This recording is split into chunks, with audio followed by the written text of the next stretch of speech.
Hello, everyone. We're in the week of Tisha B'Av, and tomorrow, if nothing changes, as we get closer to the day, we have various restrictions as to that last meal before the fast. You're not allowed to eat two tafshilim, two dishes that are made on top of the stove with water, and various other restrictions. Everyone has their own minhag for it. The problem is it's a catch-22. On the one hand, we want to prepare for the fast, and on the other hand, we obviously can't eat too much because we want to make the character of that meal a sudah shvela, a toned down, not so happy meal. As such, comes along the Ramah in the Code of Jewish Law and says the minhag is laharbot ktsat b'sudah rishona, to divide the meal into two, to eat a meal, to take a break maybe with mincha, and then to eat the Su'udah mafseket, the more toned down meal, in order for the fast not to hurt them,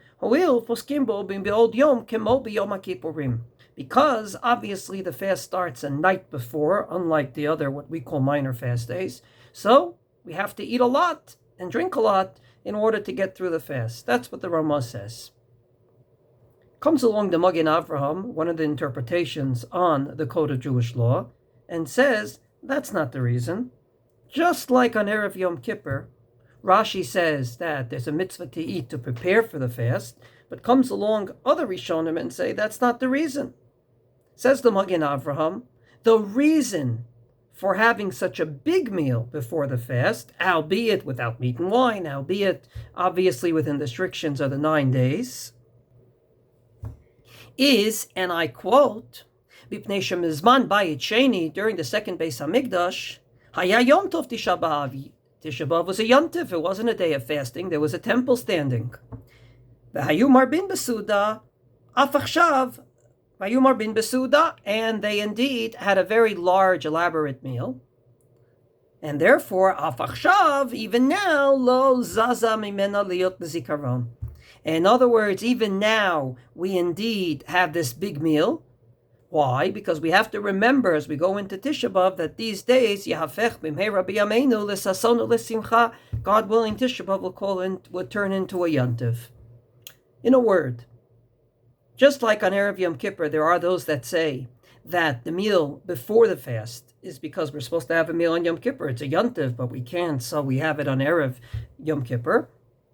So too here, according to the Magen Avraham, it's not a preparation for the fast. It's to already, as you go into it, have in mind that this day will not remain a permanent day on our calendar.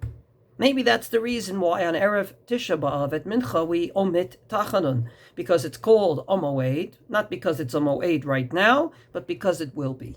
As we get into this Tisha B'Av, I am sure many are not exactly questioning why we're mourning. After the 9.5 months we went through, there are many questions as to why a day of mourning is so needed.